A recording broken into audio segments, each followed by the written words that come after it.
Couple et amour, notre quotidien et notre vie de couple. Gwen Melsquet, bonjour. Bonjour. Médiatrice en communication non violente, vous êtes aussi thérapeute et formatrice en communication bienveillante. Un sujet redondant, j'ai envie de dire, dans les couples, c'est les reproches. On va essayer de traiter la thématique suivante avec vous, c'est en finir justement avec ces reproches. Oui, c'est clair que c'est vraiment très redondant au sein des couples et je connais pas un seul couple, moi y compris, qui ne fait pas de reproches. C'est par exemple, tu n'écoutes jamais ce que je dis ou je peux pas compter sur toi, voilà, c'est ce genre de choses. Pourquoi d'ailleurs les reproches passent si mal ? Parce que souvent on se braque. C'est ça, exactement. En fait, ces formes d'expression-là, elles ont tendance à fermer le dialogue parce que la personne qui reçoit ce message, elle va se mettre sur la défensive. Donc du coup, elle va dire bien sûr que je t'écoute. Et puis comment ça, tu peux pas compter sur moi quand j'emmène les enfants à la piscine chaque mercredi, tu peux pas compter sur moi là. Enfin voilà. Donc du coup, quand on reçoit un reproche, un jugement, on va vouloir se défendre pour dire combien on trouve ça injuste.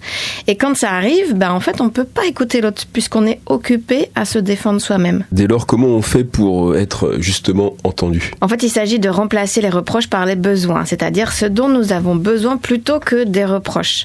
Ça veut dire que derrière un reproche, nous avons un besoin, par exemple un besoin d'affection, de clarté, de soutien, de partage, de créativité, d'épanouissement. Ça, ce sont des besoins. Quand on parle à partir de nos besoins, notre partenaire, il sera plus à l'écoute, contrairement à quand on exprime un reproche. Comment faire pour trouver quel besoin se cache derrière le reproche ?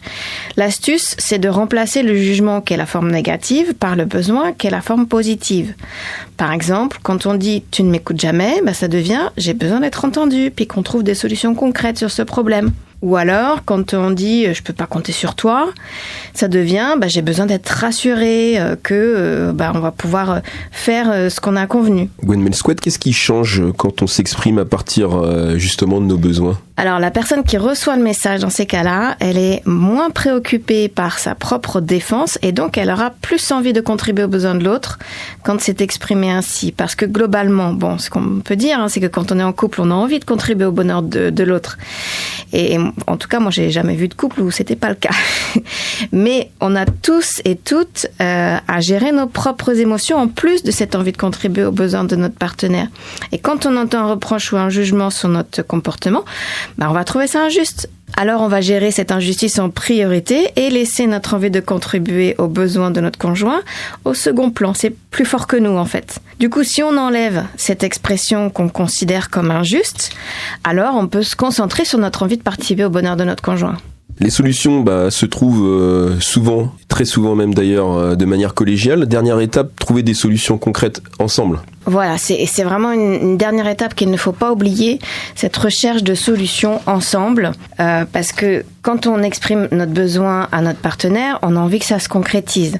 Donc la solution, elle doit être concrète. Si votre partenaire vous dit juste « ok, on va prendre un moment pour discuter » ou « ok, on va essayer de s'y tenir dorénavant », ça marche pas forcément très longtemps. Pourquoi ? Parce que on va pouvoir peut-être se demander quand est-ce qu'on va trouver ce moment pour discuter et puis que faire pour que nos engagements ils soient vraiment tenus. Et si ça va pas jusqu'à la solution concrète, le problème potentiellement il peut revenir. Donc il s'agit de trouver ensemble une façon de répondre concrètement aux besoins qui est exprimé sur laquelle chacun est OK. Par exemple, est-ce qu'on peut prendre un moment pour discuter ce soir, si tu veux, est-ce que ça te va ? Ou est-ce qu'on pourrait noter nos engagements sur le planning familial et puis se dire 48 heures avant si on peut pas le maintenir, comme ça laisse le temps de se réorganiser. C'est le fait de savoir comment on va faire pour satisfaire notre besoin qui va complètement nous rassurer.